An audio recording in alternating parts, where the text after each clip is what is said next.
Rachel Rudolph, Extension Vegetable Specialist at the University of Kentucky, and today we're going to talk about some post-harvest do's and don'ts. So stay tuned for some fun activities.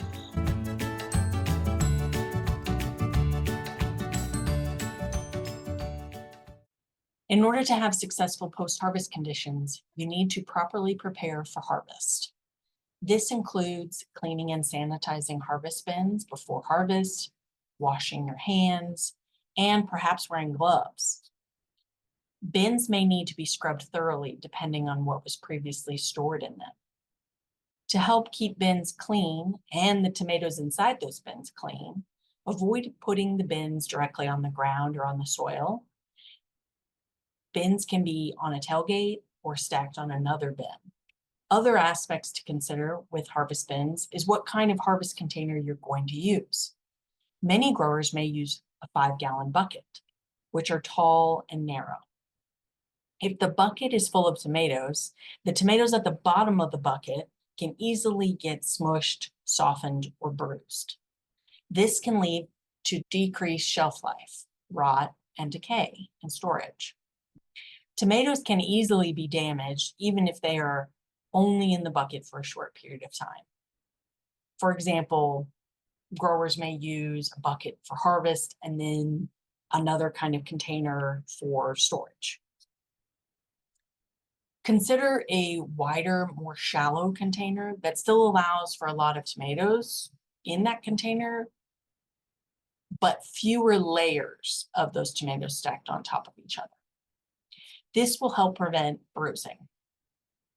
Also consider using bins that have pre-made holes, which can help with airflow and potentially reduce unnecessary moisture building up between the fruit when in storage. Harvest techniques can also influence post-harvest success. So being careful about how you remove the fruit from the plant is not only important for the fruit, but it also is being careful with the plant and helps ensure that the plant stays healthy for future harvests. So being careful not to break the plant leaves off, right? That could potentially lead to an open wound that then could lead to disease. And then also carefully placing the fruit in the bin. So you don't want to throw things, you don't want to toss things. Tomatoes are pretty delicate and can bruise. And even if you can't see that bruise, it could be there and form a few days later into kind of a soft rot or a soft spot that could then affect marketability. Selecting fruit and sorting fruit after harvest is also really important. So each grower is going to have their market. So a wholesale grower is going to have a different sorting and selection process than perhaps a farmer's market grower. So direct to consumer sorting and standards is probably going to be different than wholesale going to a grocery store or being shipped somewhere further away. And that's something to consider and make sure that whoever's helping you, your farm crew, is aware of those conditions and the requirements.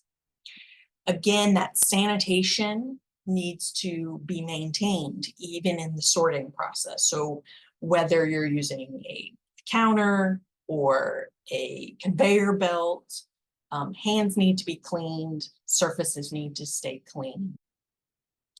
So sorting, it can be broken down generally into kind of number ones, which would be essentially perfect tomatoes. No decay, no freezing injury, no sun scald. They're not overripe or too soft. They're clean, they're well formed, right? They're smooth. They're the proper maturity. Number twos are they're going to be less than perfect, let's say, right? But they're still going to be clean and mature. Reasonably well formed, but there may be a little bit of odd shape, but they're not perfect, but they're still marketable, but they may be sold at a slightly lower price than a number one.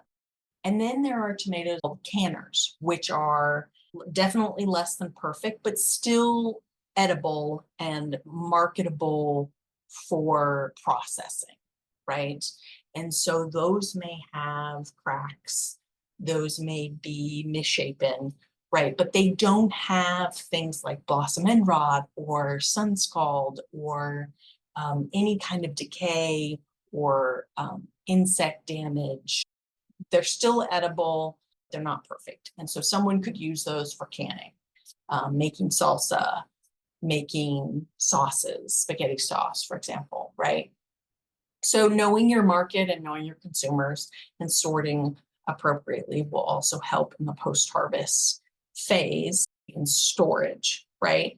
So those tomatoes that perhaps are less than perfect, you'd want to store those separate from your perfect tomatoes. And you'd also want to keep in mind that those less than perfect tomatoes will likely not have as long of a shelf life as your perfect tomatoes, right? So you don't want to leave them in storage for very long. Ideal storage conditions for tomatoes depends on the maturity at which they were picked. So mature green tomatoes can be stored at something between 66 and 70 degrees Fahrenheit with a fairly high relative humidity of 90 to 95. These conditions are ideal and would encourage uniform ripening. Anything above 80 degrees is going to reduce the intensity of the color and possibly the flavor, and is going to reduce shelf life. Green tomatoes can be sensitive to chilling injury.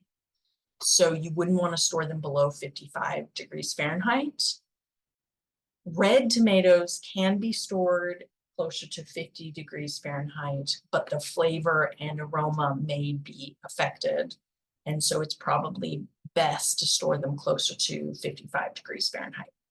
Making sure that the storage area is clean, free from pests, sanitary, and that you're checking on it regularly and moving product out of the storage area, right, as soon as you possibly can. Also thinking about what produce can be stored with what produce. So tomatoes are climacteric. They release ethylene after harvest, which is a ripening hormone. So that is good in the sense that you can harvest a tomato that isn't perfectly ripe and it will ripen in a few days.